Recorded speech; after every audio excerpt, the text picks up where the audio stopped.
Bonjour et bienvenue à l'invité de Thierry Dim. Nous avons le plaisir d'accueillir ce matin Monsieur Patrick Mouraillon. Bonjour Monsieur Mouraillon. Bonjour.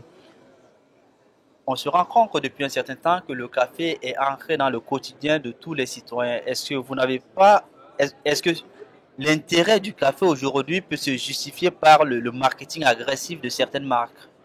Alors je crois indéniablement qu'effectivement ça fait partie de notre quotidien depuis très longtemps et je pense effectivement que le marketing a joué un rôle important. De grandes marques ont énormément investi dans ce domaine-là. Euh, Malgré tout, il ne faudrait pas que le marketing finisse par cacher le produit parce que dans ce domaine-là, effectivement, on constate assez facilement qu'il y a des grandes variations dans la qualité des produits. Nous, chez Cafetino, notre engagement, c'est de servir du produit de qualité selon les règles de l'art du café à l'italienne. Ce n'est pas toujours le cas Mais ailleurs. est-ce que vous n'avez pas peur, par exemple, que la vulgarisation du café, qui est d'ailleurs une bonne chose, ait créé quelque chose comme une standardisation? C'est le cas. Je crois qu'il y a énormément maintenant de standardisation dans ce domaine-là. D'abord parce que beaucoup de cafés sont des cafés, j'ai envie de dire, mécaniques, qui sortent d'une machine sans intervention d'un barista, d'un professionnel du café.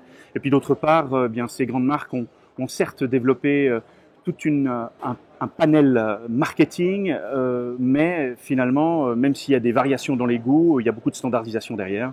Et ça manque certainement d'authenticité et de naturel à un certain stade. Alors, tout comme le vin, est-ce qu'il est possible, par exemple, d'identifier le bon café? Complètement. En fait, Alors, c'est d'ailleurs quoi le bon café? je vais vous le dire. Alors, je suis ravi. Non seulement oui, effectivement, tout comme le vin, on peut avoir des grands crus en termes de café.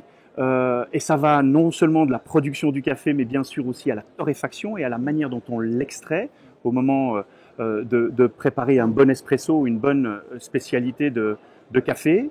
Mais en plus, un bon café, ça se reconnaît très facilement parce que il y a des règles pour sortir un bon café, en tout cas à l'italienne. Après, ça dépendra toujours d'une question de goût, on est bien d'accord.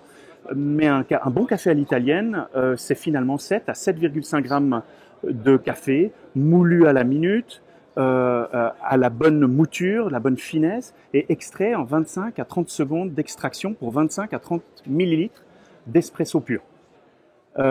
Ce qui se fait en dehors de ces standards, finalement, n'est pas forcément un vrai bon café, en tout cas selon nos propres critères de consommateurs, les miens. Et puis, eh bien, c'est souvent le résultat d'une extraction soit mal maîtrisée, soit mécanique, soit automatisée, soit hors des standards pour augmenter la quantité plus que la qualité. Mais est-ce que quelque part, un café servi par un George Clooney, par exemple, n'est-il pas indéniablement un bon café?